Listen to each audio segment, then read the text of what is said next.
I stand down here. Uh-huh.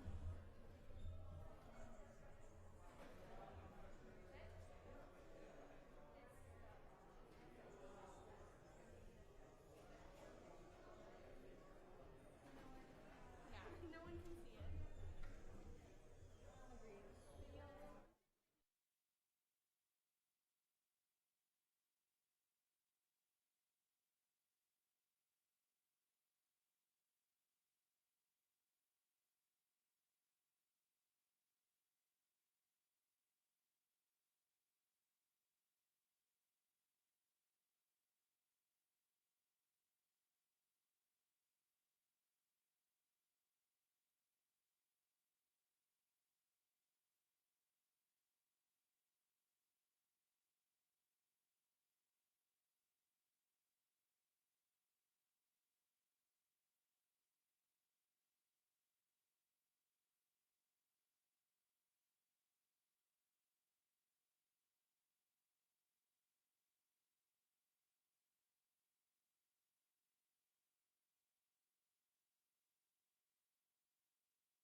Welcome today to this time of remembrance and celebration.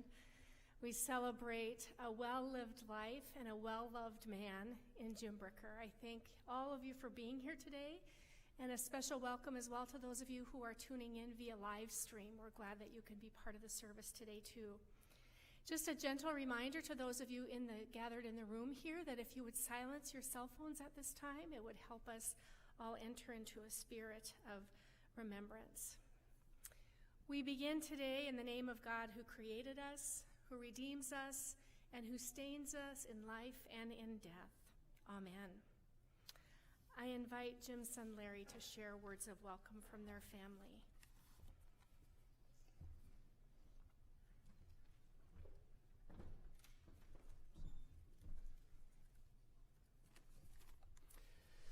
So good afternoon. On behalf of my brother Steve and dad's sister Janelle and myself and our whole family, we want to thank you for being here and welcome you. Welcome you to what we hope will be a celebration of a remarkable man, Jim Bricker. And we hope on the way in perhaps you got a chance to get a glimpse of his journey on the slideshow. Maybe see where along his journey your paths intersected.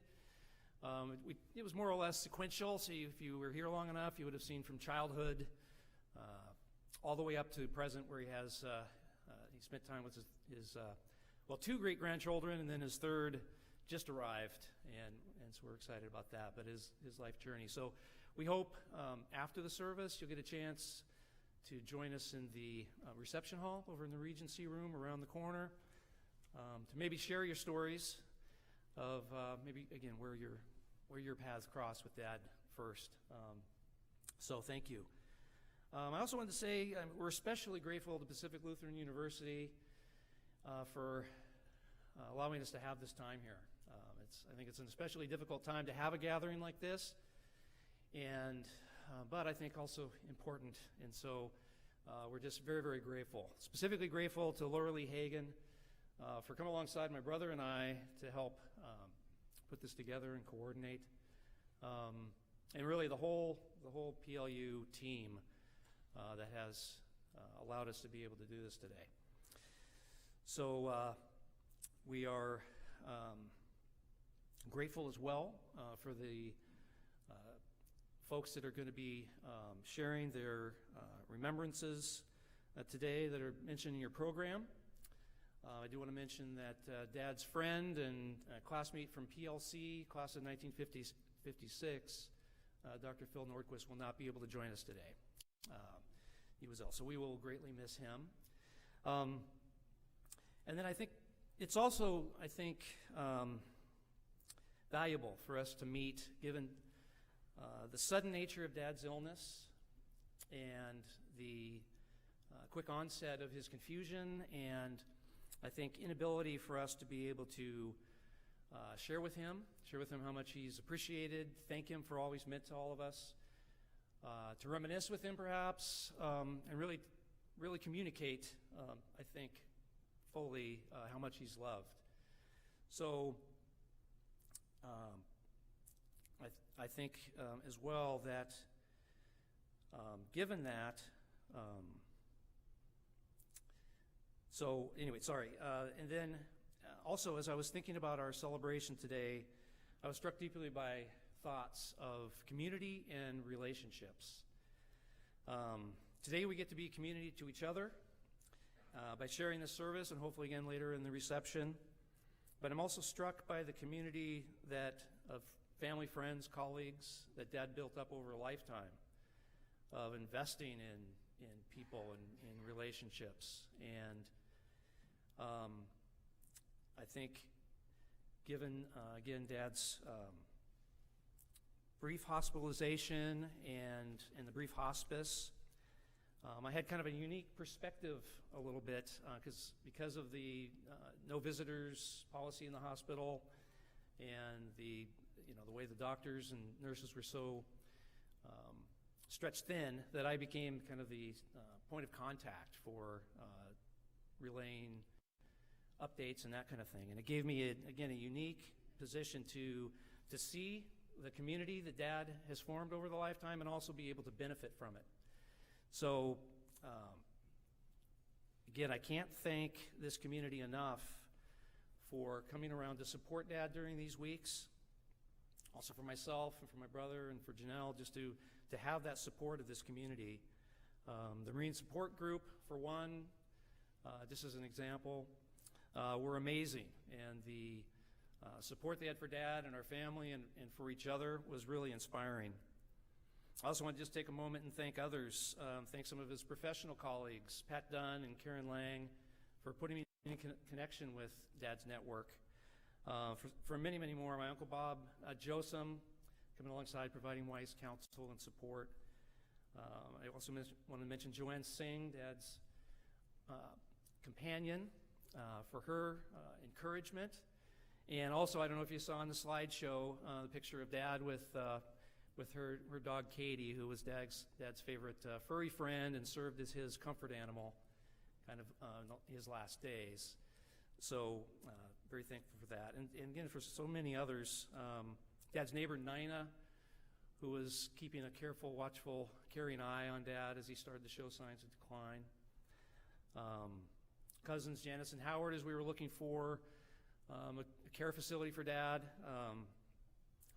For Kestrel Madrone, who keep an eye on him up in Whidbey Island and Coopville, friends and neighbors. Our family, our wives, Steve and my wife, Robin and Lindy, and our whole families. Basically, the whole community came together to support Dad and support us, and I think this community is really a part of Dad's legacy as well. So, again, I hope we can be community to each other today, and again, really celebrate Dad, again, as was said, a life well-lived, an impactful and consequential life, and again, I think a real example to develop and maintain relationships and to give of yourself selflessly. So, Dad, we love you, and thank you for everything, and you'll be missed more than words could ever say. So, again, thank you for being here.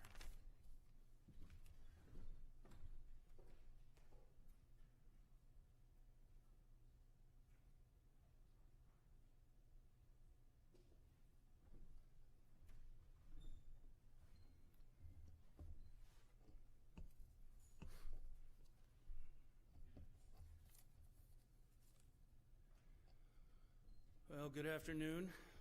I'm Marty Kessel. I am the youngest nephew of Jim Bricker, cousin of Larry and Stephen, and son of Janelle, Jim's youngest sister, brother of Joel, and cousin of several cousins who are mostly located out in Ohio and Michigan.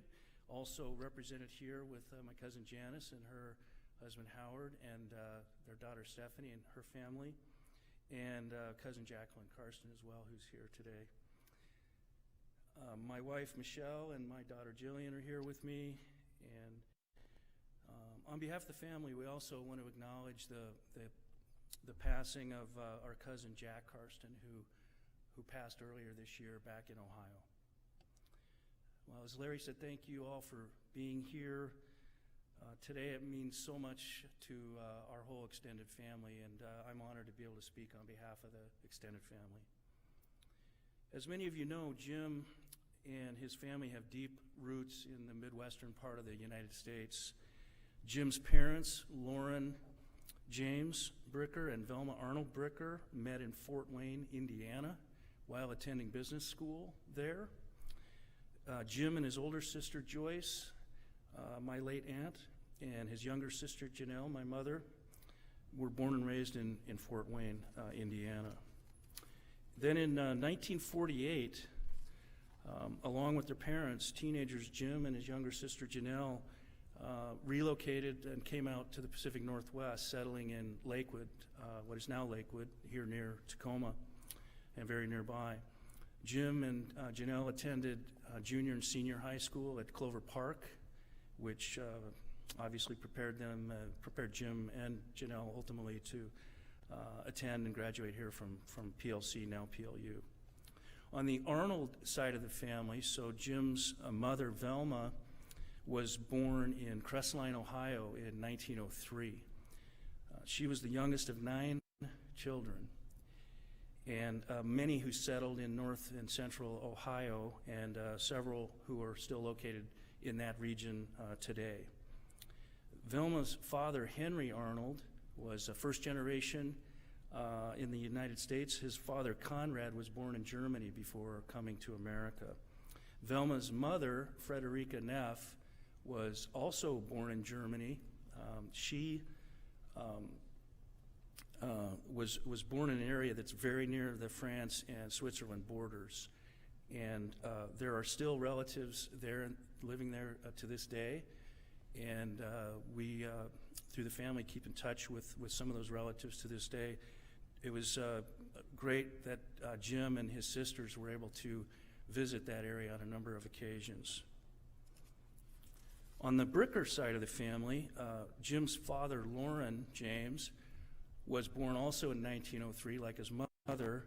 He was born in Hicksville, Ohio, which is in the western part of the state. He was 6th generation immigrant whose ancestors settled in Ohio after originating in Maryland in or around the year 1738, also of Swiss and German heritage.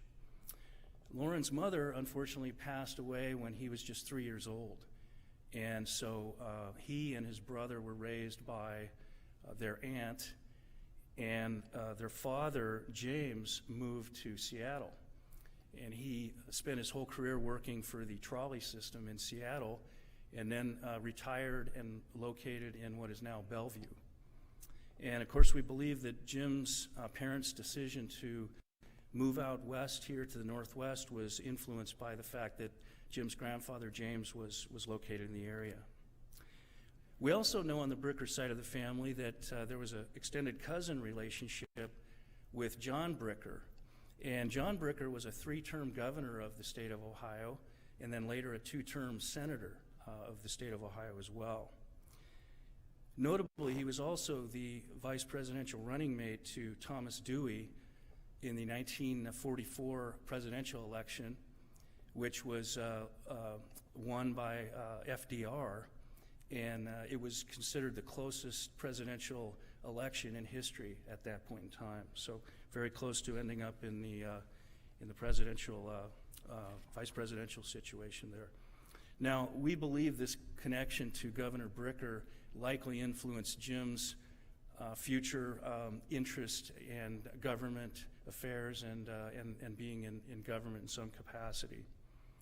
Notably, in the late 1970s, Jim, in his role in the state capitol here, attended the executive committee of the National Conference of State Legislators, and that happened to be in Columbus, Ohio. And he was very fortunate at that time to actually meet the late Governor Bricker, who still at that point in time, late in his life, was spending a few hours a day in his law office, which was located adjacent to the Capitol there in Columbus. In Jim's remembrance, it was correctly stated that he had many nieces and nephews who cherished their Uncle Jim. My middle name is James, and it's been a great honor to be connected to him in name, and also to my grandfather, my mother, and Jim's dad, Loren James, and other ancestors before him. You know, finally, it can be said that greatness is defined as inspiring others by living a life of purpose, love, and dignity. And the speakers that are going to come after me here, I think, will witness the true measure of this man, Jim Bricker. Without question, whether you knew him as dad or grandpa or uncle, brother, colonel, friend, colleague, our Uncle Jim more than met this standard of greatness.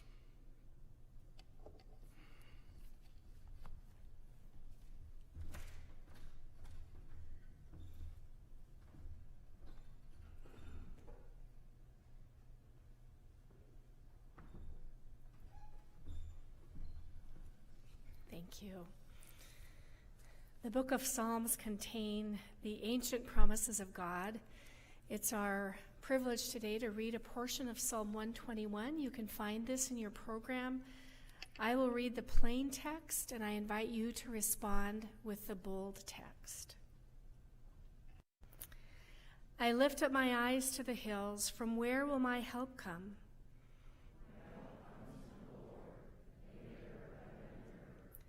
God will not let your foot be moved. Behold, the keeper of Israel will neither slumber nor sleep. The Lord will watch over your going out and your coming in from this day forth forevermore. It's my honor to introduce Mr. Denny Heck, who has served the people of the state of Washington in many capacities, currently serving as our Lieutenant Governor. In addition to that, Mr. Heck has been a longtime friend of Jim.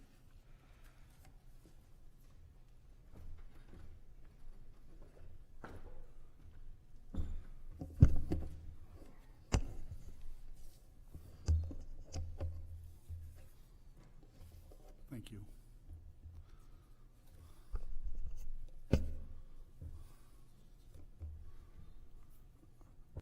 Imagine Jim's life as a word cloud. You all know what that is. It was elegant and frankly crystal clear in its simplicity. Here it is. PLU, the Marines, the legislature and politics, PIMCO, and most importantly, family. It is actually as straightforward as Jim was. And today we're going to hear from someone that was a part of just about every one of the big bold-faced words in Jim's life word cloud. But now I want you to imagine with me a second word cloud for Jim. This one contains the words that describe him as a person, his qualities and characteristics, and occasionally some would say quirks. This word cloud isn't as straightforward as the other one, frankly, and it certainly isn't as abbreviated. In fact, it is actually quite large. Now, I've only actually known Jim since 1973 when I joined the staff of the state legislature, and Jim went out of his way to cross the rotunda to introduce himself to this lowly House staffer, thus beginning what became a nearly 50-year friendship, and one that I treasured. I even had the privilege to work with him as a colleague in Governor Gardner's office. He had responsibility for lots of things, but that included our liaison to the National Governors Association, and during one of those years, Booth was the chair of the National Governors Association. We hosted the NGA annual conference in Seattle, largely under Jim's leadership. To this day, considered the finest governors conference held in our nation. But in that 50 years of time that I knew Jim, I guess I've made some conclusions about what some of those bigger and more bold-faced words are in this second cloud. So here goes. Jim was a very serious and respectful person. He was respectful of those around him. I'm not sure I ever heard him refer to somebody who held public office by anything other than their title. He was respectful of his own body. I'm not sure how you can account for a guy still jogging in his 80s if he isn't tending to it. He was serious both personally and professionally, and it even affected the way he communicated, right? Jim would kind of lean into you and lower his voice as to underscore it all and to take you into his confidence. He was a serious guy. You know, it got me to thinking, I'm not sure in nearly 50 years I ever actually heard Jim laugh out loud. And yet, Jim almost always had a smile on his face. And if he didn't, it was coming pretty soon. Jim was a detail person, some would say, to the point of being fastidious. Okay, maybe everybody would say to the point of being fastidious. And if you don't believe me, ask his neighbors up on Whidbey. On second thought, Whidbey probably should have been in the life word cloud. Jim made sure they were all aware of that very modest garbage rate increase that was coming. Nothing got past him. He was precise and punctual, always. Former State Senator Eric Paulson, who is here somewhere with mask on, thank you, Eric, reminded us one time of how this manifested in Jim's absolutely constantly updated voicemails. And no, Eric, I'm not going to ask you to come up and do this. Here's Jim leaving the voicemail. Hi, this is Jim Bricker. I'll be leaving Whidbey Island about 10:44 a.m. Passing through Seattle about 12:22. I will arrive in Olympia at 1:38 and be available until 1:49, and then back in the office at 3:12. Thank you. Goodbye.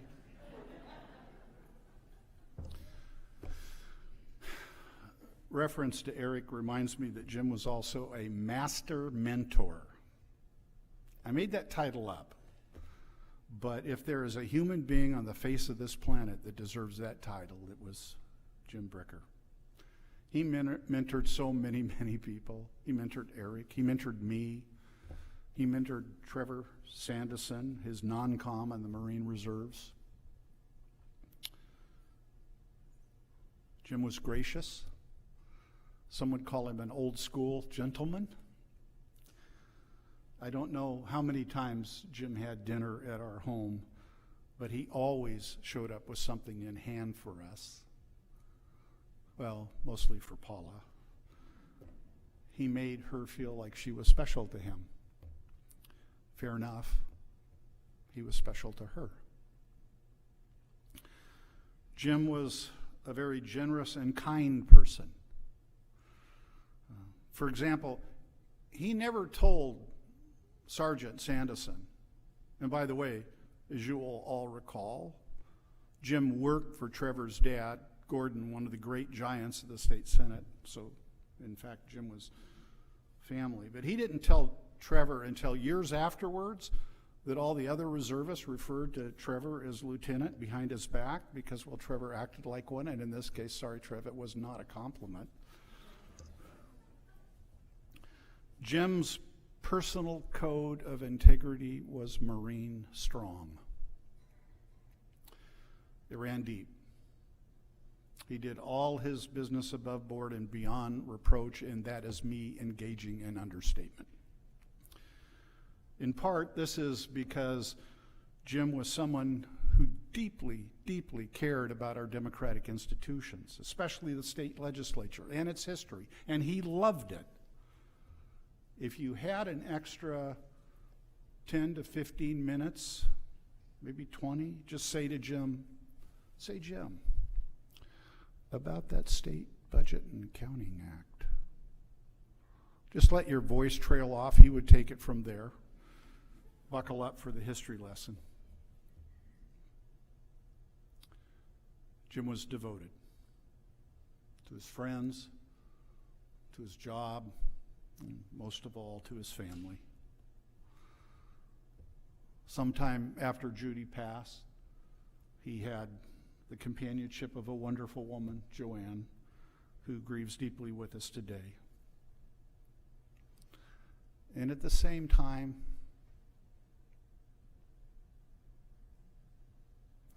I think we all know that few of us will ever meet anybody in our lifetime who loved his wife as much as Jim loved Judy. He loved her. And his sons, Larry and Steve, his entire family, his grandchildren. I know this for a fact because he talked about you. He loved you with all his heart. And it was a magnificently large heart. And so all our hearts are filled with sadness today. But let them be filled also with gratitude to have had Jim in our lives. I know mine is.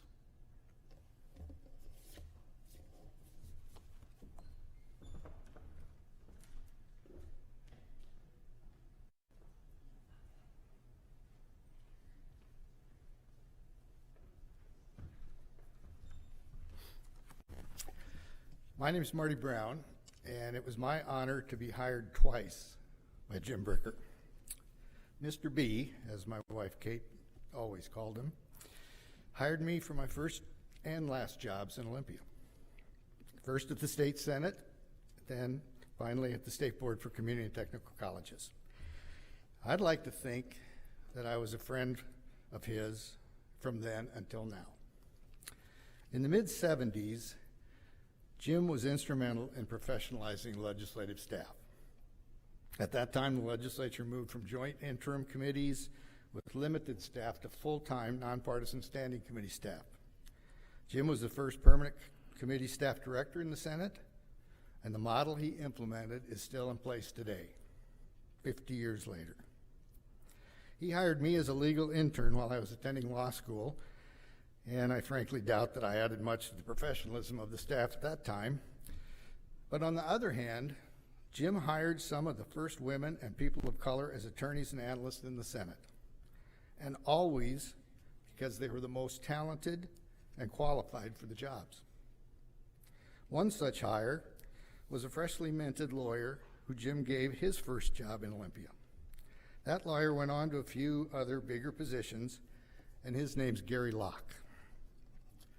Folks here at PLU may think of Jim as a teacher, but as Denny mentioned, most people in Olympia consider him a mentor. Jim mastered that delicate balance of mentoring, not by creating people in his own image, but by giving us the opportunity to create ourselves. Jim was always someone who saw more talent and ability within someone than they might see in themselves, and then he helped bring it out in us. Working in the legislative arena can be a very high-stress occupation, but I never saw Jim lose his cool in any of those situations. He was always the consummate professional and always poised. His poise reflected leadership. He led by example, and those who paid attention benefited greatly from that example. Admittedly, he was never overly generous in his praise, but he was always inwardly pleased and proud of the good works of his disciples. Many of us were privy to his confidential, often whispered, pieces of advice. Likewise, we were many times the recipient of his meticulously clipped newspaper articles, just about some issue that he just knew we had to know about. Jim was also a stickler for rules. Most things for Jim were black or white, right or wrong, whether it was in the form and substance of legal memos or the way one was to comport themselves in and around the Senate. He didn't necessarily tell or teach us those rules. He showed us by his actions. I think that sometimes gray areas around the legislative process troubled him. For instance, as a legislative advocate for PEMCO, he never understood how contract lobbyists could advocate for several clients at the same time, sometimes even with potential conflicts. At the same time, he respected almost all of those contract lobbyists and appreciated many of those colleagues, even though they did wear multiple hats. The second time Jim had a hand in my career that I know of was as a board member of our community and college system. I don't know all the ins and outs of how it occurred, but I'm sure Jim had a big hand in my appointment as executive director. I learned a great deal about our highly regarded college system from Jim while he was on the board. Jim was a very active member from 2005 to 2016, the longest serving member in history, second longest. And unsurprisingly, he was always prepared. On the board, he was an adherent of the old saying, "Don't talk unless you can improve the silence." But when he spoke, he always improved the silence. Mr. B was a strong believer in the workforce development programs of our system and was protective of the system's core mission of providing quality two-year education and training to those most in need, the less fortunate, young, or old. As such, he was an early skeptic of awarding applied baccalaureate degrees in our college. Jim demanded colleges provide data on the needs in their communities for those innovative programs, and when the need was there, he was a huge promoter of those new degrees. He loved his time on the state board, and our community and technical college system is better for his service. Jim taught me a lot over the years, and one clear lesson I took from him was, the quieter you become, the more you can hear. He taught me that positive relationships are the lifelong quest of the wise and successful man. Jim Bricker mastered that quest. Thank you, Jim, for all you brought all of us during your life.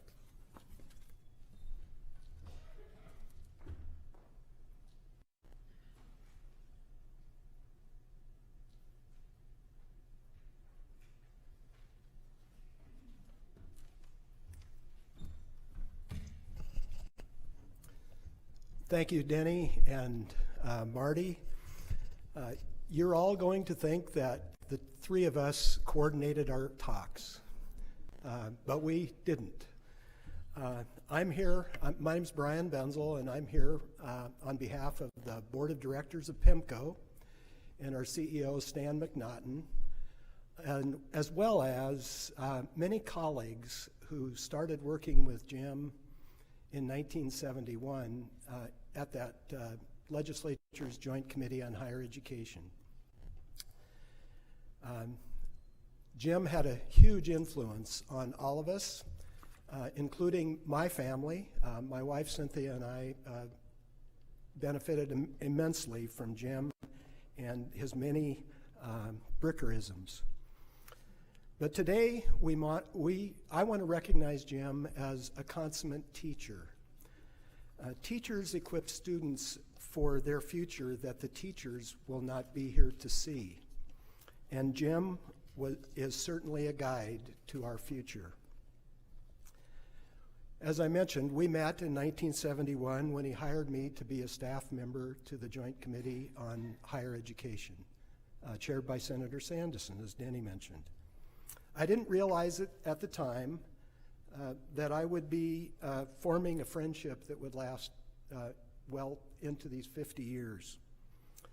As I moved to other roles, from working on legislative staff, we stayed in touch, and he was always teaching. That was Jim's way. He cultivated and sustained relationships. Jim led the development of the Senate Research Center and our staff. He served the administrations, as you've heard, of several governors. And he culminated his professional life as the Director of Government Affairs for PIMCO Mutual Insurance Company. Stan McNaughton, CEO of PIMCO, reflects on Jim's life like this: words cannot capture Jim's impact on the community. He will be lovingly remembered as a leader and mentor who selflessly served his country, his state, his community, his family, and his friends. Jim's colleagues, when asked, always remark about Jim's ever-present efforts to teach them and others. He was a servant leader. He cared deeply about process, doing the right thing the right way, and being respectful to all parties, even when disagreements existed. He served the legislature in this manner. He served the executive branch and higher education in this manner. He served PIMCO, its policyholders and staff in that manner. And importantly, he was a friend in that manner. Now, we've already heard, and I would agree, Jim taught in a unique and memorable way. I want to share one example. I had just started my career as a superintendent in 1984, shortly after Governor Gardner was elected. Jim and I both were interested in higher education, but he wanted to keep the higher ed committee in the Senate, and so he assigned me to the education committee with this senator from Tacoma named Booth Gardner. So the now governor and I had a bit of a history. And we were honored to get a call that the governor wanted to come and spend the day in the Meade School District and visit with us. And of course, the press was all over this meeting because it was the first of a pattern of meetings that the governor would have in school districts. Now, shortly after that meeting, I got a letter in the mail with clippings. You've heard about the clippings. I shared with the family the title of that letter. I won't bore you with it right now. But in that letter with the clippings was a letter from Jim critiquing the press coverage of the visit and reminding me about the Bricker paramount laws of political behavior. Number one, the politician is the one to get named in the story. Number two, the politician is to get the good quotes. Well, at least he did praise me that the governor got the photographs. And I still have that letter. So Jim contributed in so many positive ways to the growth and development of his associates. He found people with potential and helped develop them. I think Marty nailed it. He was a consummate mentor as well as a teacher. One newer colleague mentioned to me that she was grateful that he had hired her after her being out of the workforce for a number of years and had taught her so many things about the legislative process. Others of us have enjoyed his wisdom and counsel throughout most of our careers. We are all better for having shared life with Jim Bricker. Jim's dedication to integrity, civility, learning, and service provide a role model for all of us. His life is also a model for our future. God bless you, Jim Bricker. You lived well, served unselfishly, and loved many. We love you still and carry your teachings into the future. Thank you.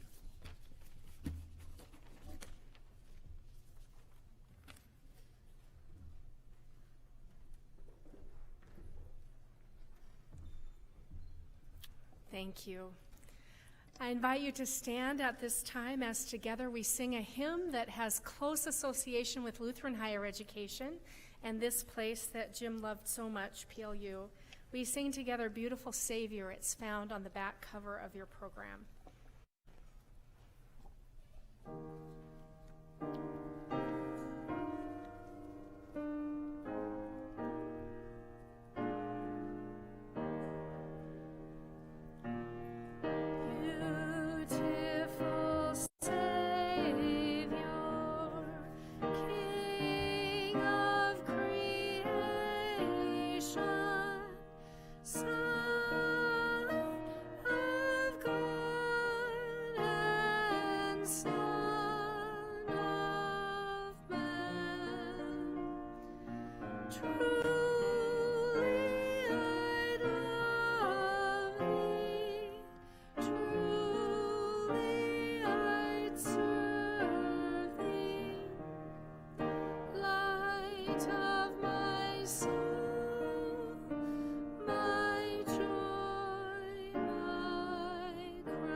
Jesus is fairer.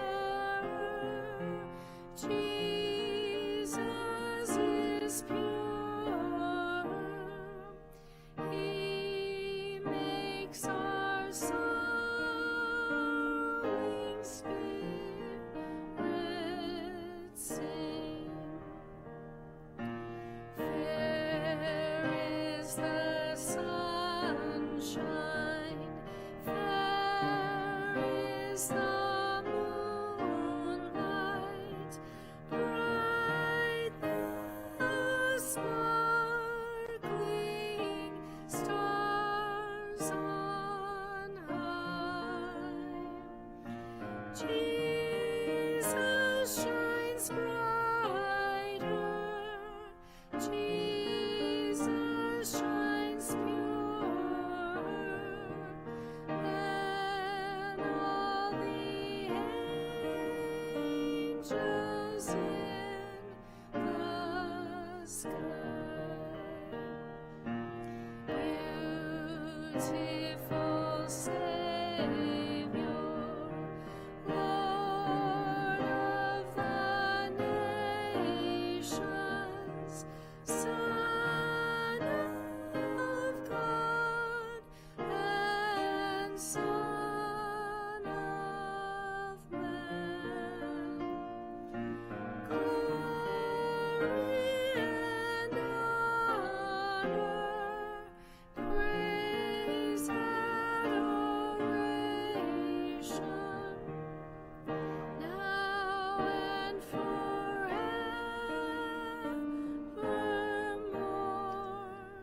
be thine. You may be seated. At this time, I invite forward Jim's grandchildren.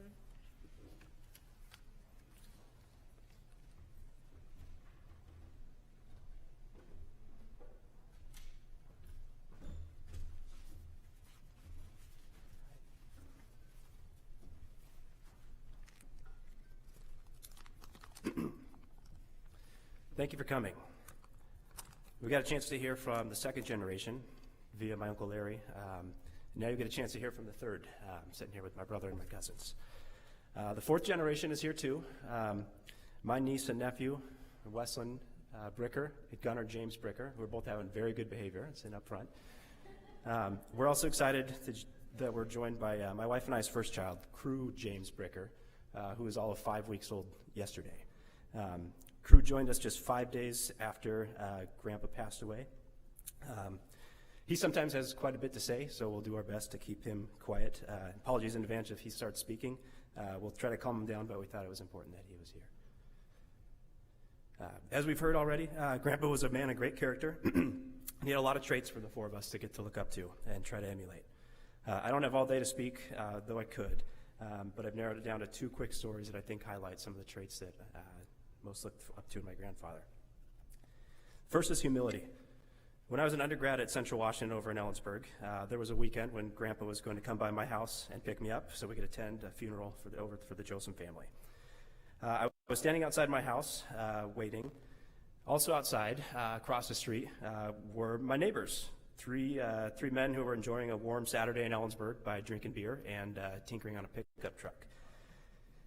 These weren't just any neighbors, but 3 enlisted Marines who were attending college after serving out their enlistments. All of them were, 22, 23, 24, one of whom who walked with a limp and a cane due to injuries sustained in combat. I was outside when Grandpa pulled up, and when those 3 guys saw the decal on the back of Grandpa's car signifying his rank, they dropped their beers and were across the street in about a half second, including the gentleman with the limp. Before the car was probably even in park, they had his car door open. They were pulling him out of the car and shaking his hand. Thank you for your service. Thank you for your service. And this is coming from three guys that just returned from overseas, one of whom had a significant injury, thanking my grandfather for his service. All the while, Grandpa, was saying, no, I'm retired. He didn't like that kind of attention usually. To which they responded, it didn't matter, sir. We're here to help. Boy, did I feel like an ungrateful grandson in that second.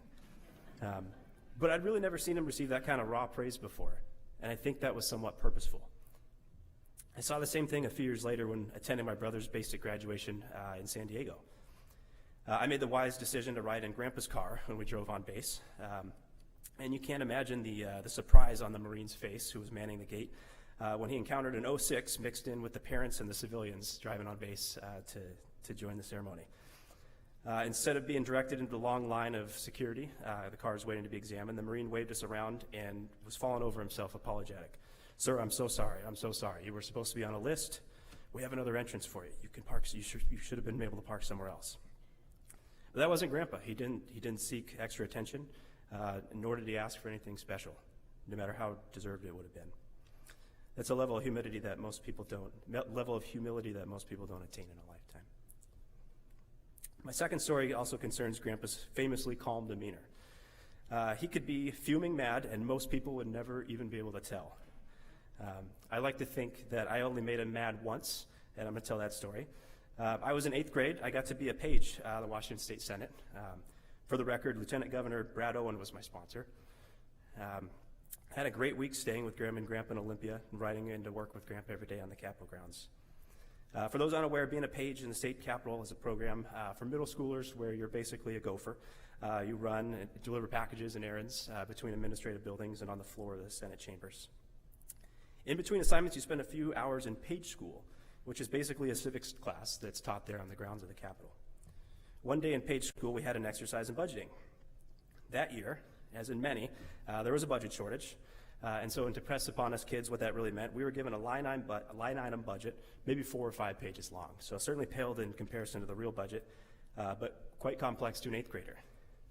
Our job was to go through the budget and assign budget cuts in order to meet the prescribed shortfall. By the way, a great exercise for a future corporate finance manager as well, politics aside. So some students took small cuts across the board, while others took deeper cuts to very specific line items. One of the items I cut was TVW. We know. Apologies. That's why I'm in business and not politics. So.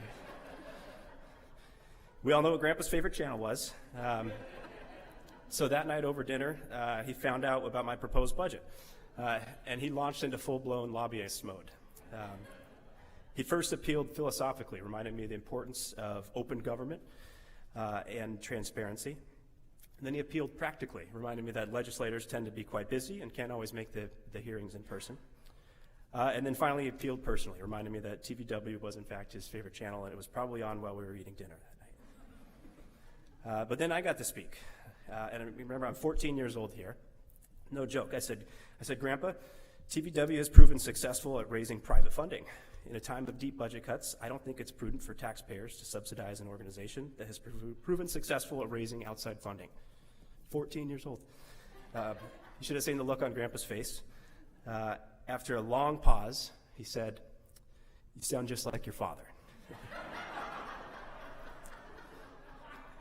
That was the only time I ever made him mad. I think that was it. Grandpa was a Marine with a master's degree. And that's a combination even more unique in the 1970s than it is today. I don't think it's a coincidence that I ended up earning a master's degree. My brother became a Marine. We both had our own person to look up to, and it was the same person. Gonna miss my grandfather.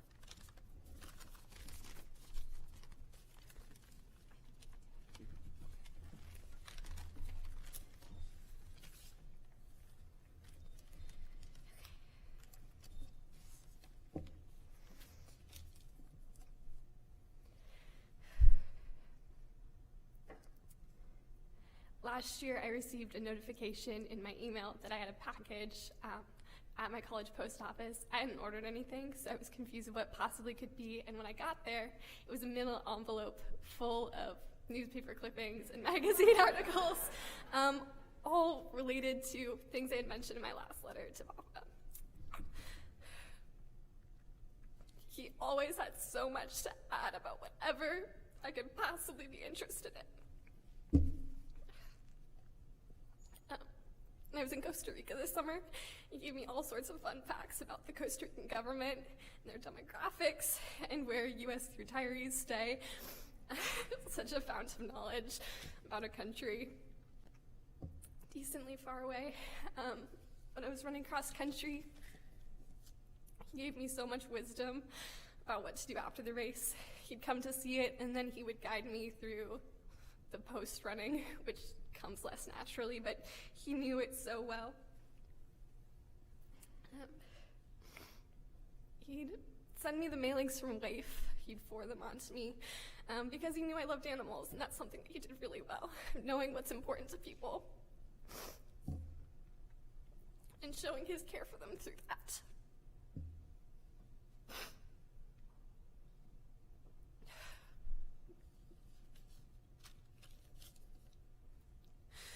I learned so much through my grandfather, both through the facts he shared and through the way in which he lived. He lived with such integrity and such care for others.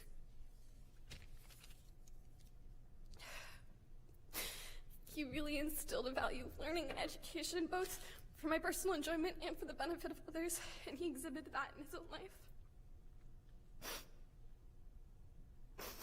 I was truly so blessed to have him as a grandfather, so blessed to know him, and he will be missed greatly.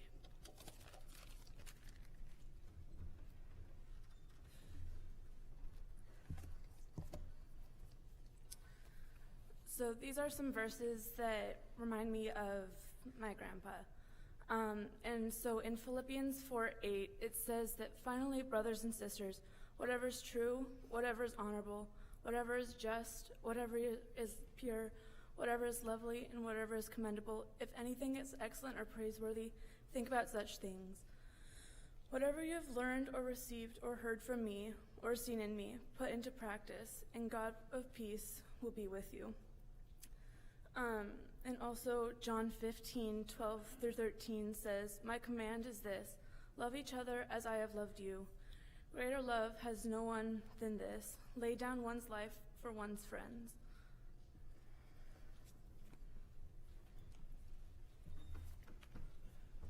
Hello. I'm supposed to read the Marine Corps prayer, but I have a few things to say first, and some of it will be about newspaper clippings. So my name's Alex Bricker. I'm the youngest grandson of Grandpa Jim and the father of two of his great-grandchildren, previously mentioned by my brother, who are here with me today, along with my wife, Terrace. First off, I'd like to say my family and I were blessed to have seen Grandpa Jim while on vacation to Whidbey Island in August this summer before his hospitalization. It was only a week after we left before we learned of his sudden and abrupt change in health. This vacation we had planned for months, and how he had hung on until after we left is what I personally felt, a mixture of divine intervention and his way of giving me and my family one last gift before saying goodbye. I couldn't be any more grateful for the time we were able to spend. So growing up, Grandpa Jim was always calm, steady, reliable, considerate, and generous. And the generous grandparent every kid needs. I couldn't have asked for a better grandpa.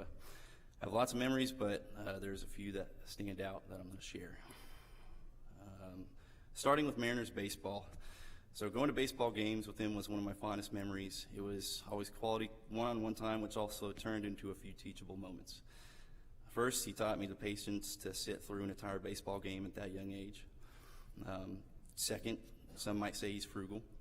Prior to the game, walking to Safeco Field, after parking the car, we would always bypass Al's Sausages stand, which is situated just outside of the stadium. After the game was over, while walking back to the car, Al's Sausages were half price. Grandpa Jim always stopped for half price Al's Sausages. If it wasn't for Grandpa Jim, I might have made the god-awful mistake of joining the Army. The Marine Corps memorabilia, awards, and artwork he had on display in his house always captivated my attention at a young age. However, he did not brag about his time in the Marine Corps, nor did he ask for attention. He was humble about his service. He knew he made a difference in the world and didn't need the recognition for it. And as a matter of fact, it always took me some digging and poking and prodding to get him to reveal some aspects of how his service went and, get him to open up about his stories. I thought a large portion of his personality and intuition was crafted by the Marines, so I thought by joining this branch instead of others would help me be a little bit more like him. Grandpa Jim never lost touch with me while I was away. He always made the time to establish and maintain communications, and he always cared.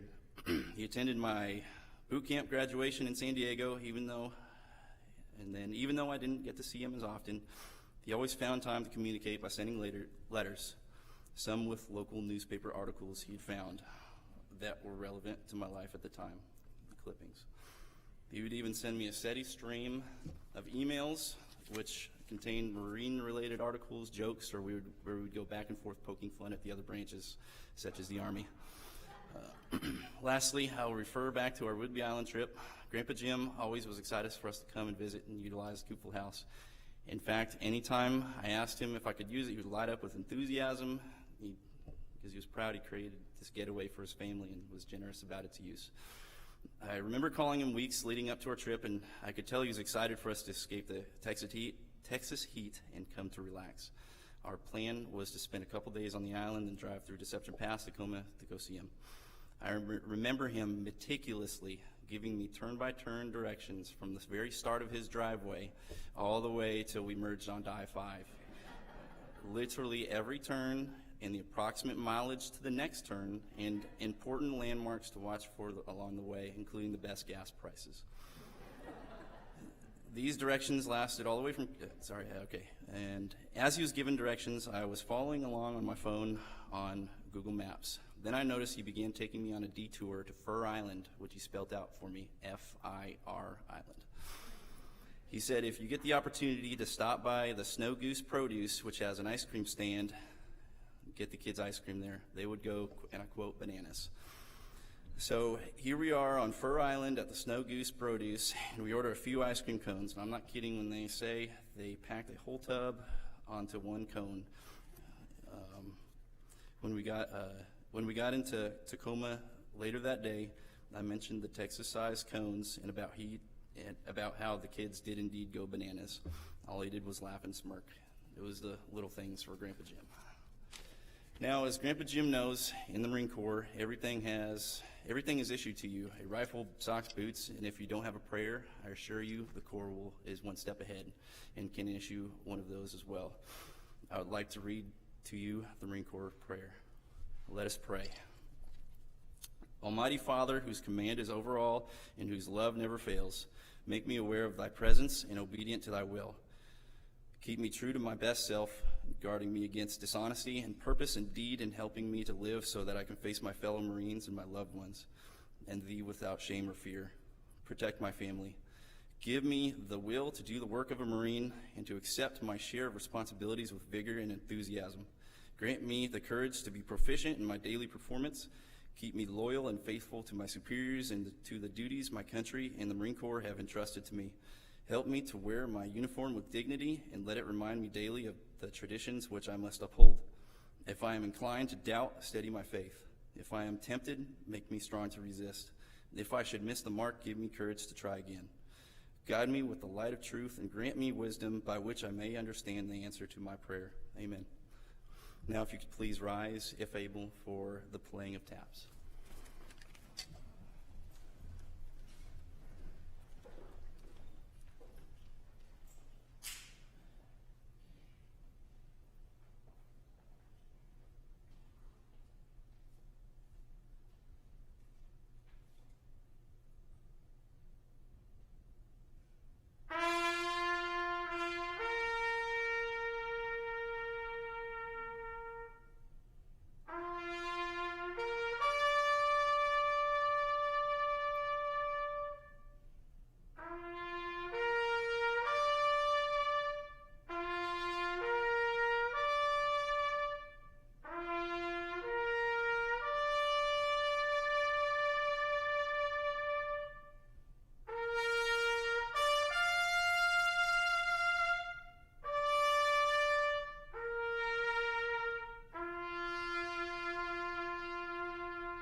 My notes disappeared up here if somebody's got those that look a little suspicious. Otherwise, I'll just talk from the cuff here. One of the speakers, maybe. Okay, great. Here we go. On behalf of the United States Marine Corps Washington State Support Group, it's my honor to be here today. Let me begin by expressing sympathies to to Jim's family and loved ones here today. And on behalf of the support group, again, it's my honor to talk about the fantastic characteristics that Jim had. When I think about the chapter of Jim's life the Marine Corps represented, I realized it was not just a chapter. It was the very foundation that he built the character of his great life on. To demonstrate that point, I'll ask anyone who has served with Jim from any of the services to please rise. As you look around the room, I'll use the commonly used term today, mentorship. Jim has mentored every one of those, including myself, to be where we are today. On behalf of Jim's service and the service to others, these personnel will pass along to the next generation what Jim had taught them. Thank you very much. Please be seated.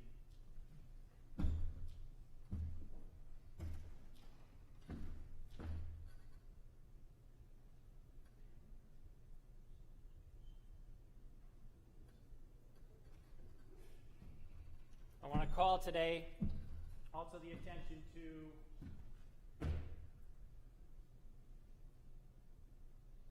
just skip to the end of it. I forgot my third paragraph there. We'll skip to the end. I'll say this. Jim's character epitomized everything we could ask for. He is a man who loved his family and was dedicated to duty. His duty to his family, he did his duty to our Corps, and he did his duty to his faith. He's everything we could have asked for. And in the immortal words of Jim's Marine Corps, his life is best summed up as Semper Fidelis, always faithful. Thank you. Rob. Dennis.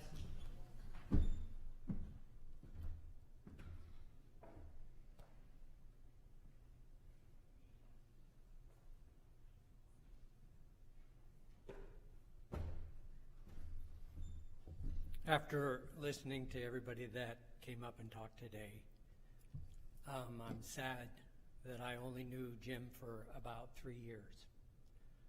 I can tell the family members that came up and talked that the fruit doesn't fall far from the tree. For me, he was an amazing Marine, and he was every Marine's Marine. That's the kind of guy that you wanted to serve with. It's a privilege to come up here now and present a portrait of Jim. And this portrait was done by another Marine, Michael G. Regan.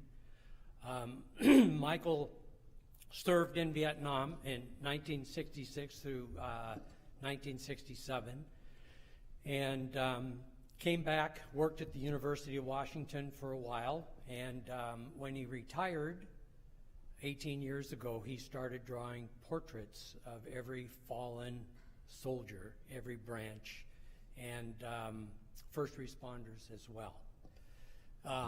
As of about 2 weeks ago, Michael surpassed 8,000 portraits in the last 18 years. So being part of our support group as well, he goes out of his way to honor the Marines and others that served and that were a part of the support group. And I want to share with you the portrait that Michael created.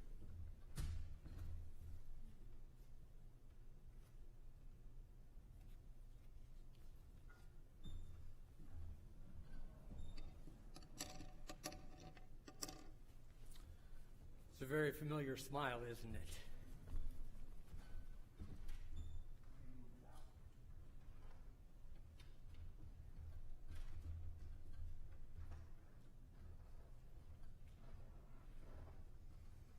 Better.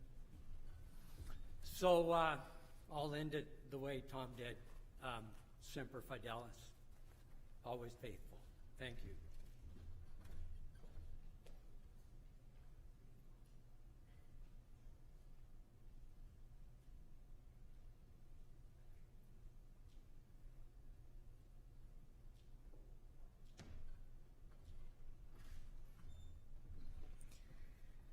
As we close, I invite you to stand as we commend Jim into the arms of God.